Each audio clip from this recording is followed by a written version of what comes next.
So ayun guys, no, bali panibagong vlog na naman tayo ngayong araw at sa video ito, ituturo ko sa inyo no kung paano nga ba mag-loan sa GCash. Ayan, gamit ang cellphone natin. So kung paano 'yun, simulan agad natin pagkatapos ng intro na 'to.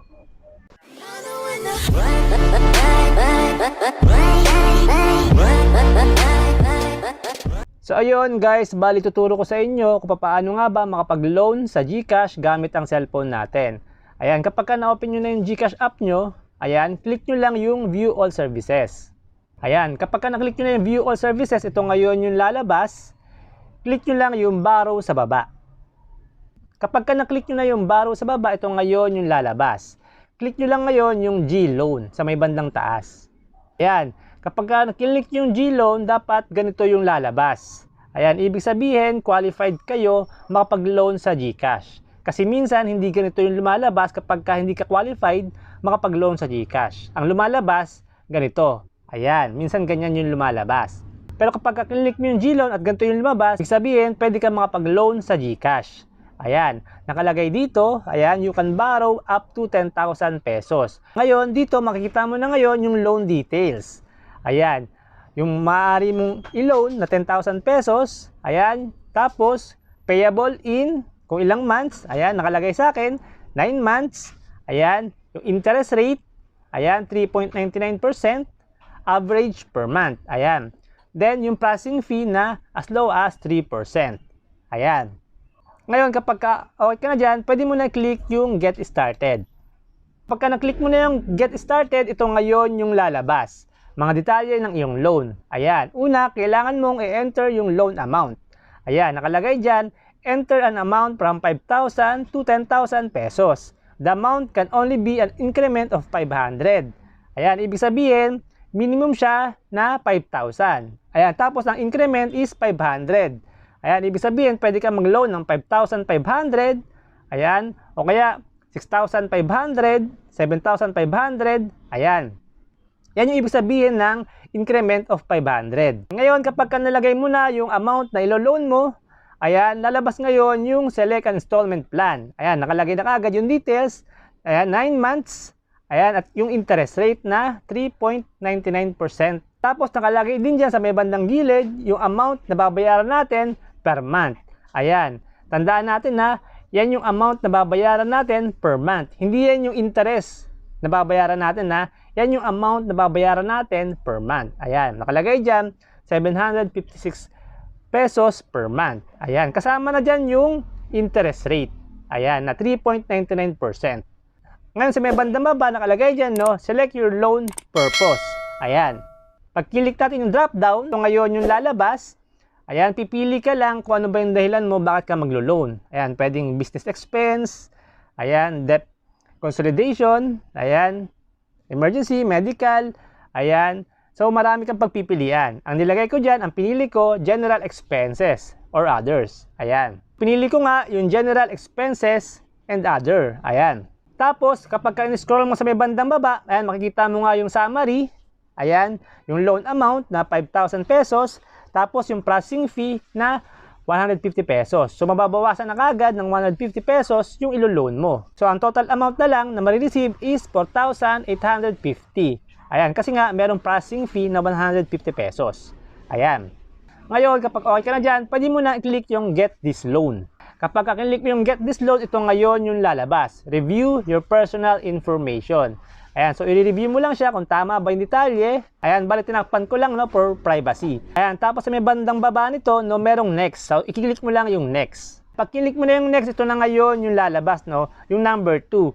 Review your other information. Ayan, sa part na to, no, maglalagay ka ng other personal details. Ayan, ilalagay mo yung nickname mo.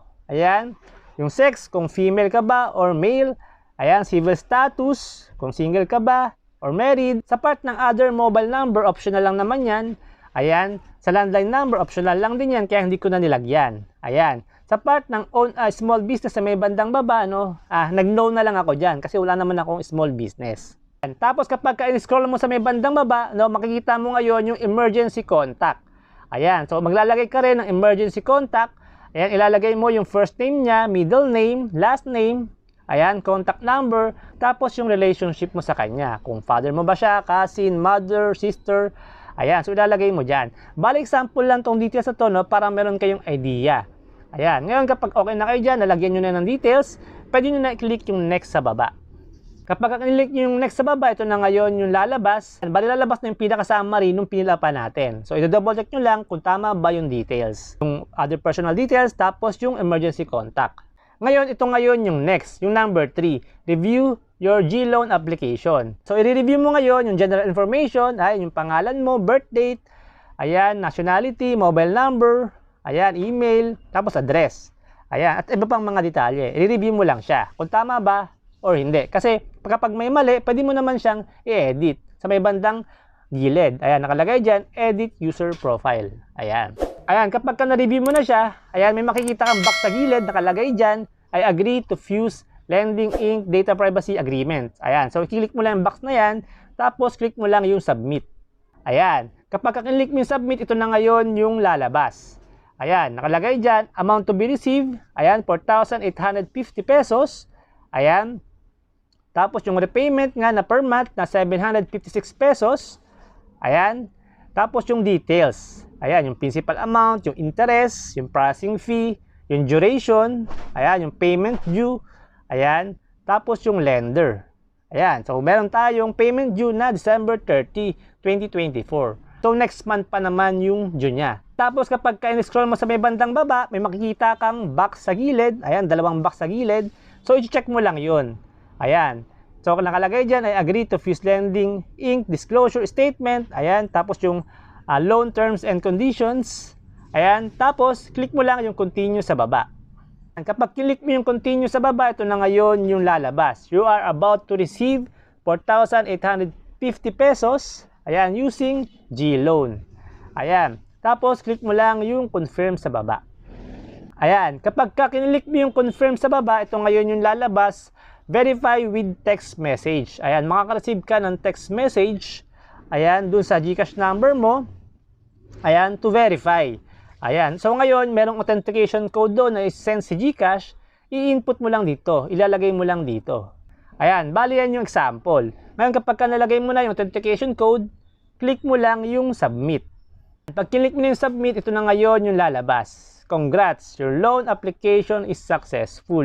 Ayan, your loan amount will be sent to your GCash account within 24 to 48 hours. So, marireceive mo siya dapat within 24 to 48 hours, 1 to 2 days. Ayan.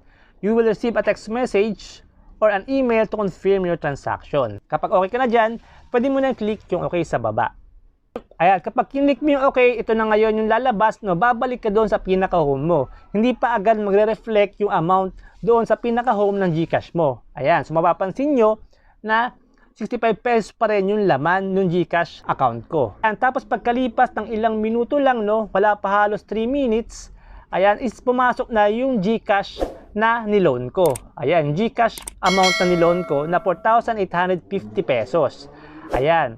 So, ganun lang kabilis, no? Hindi siya umabot halos ng oras. So, minutes lang pumasok na kagad sa GCash account ko yung niloan ko.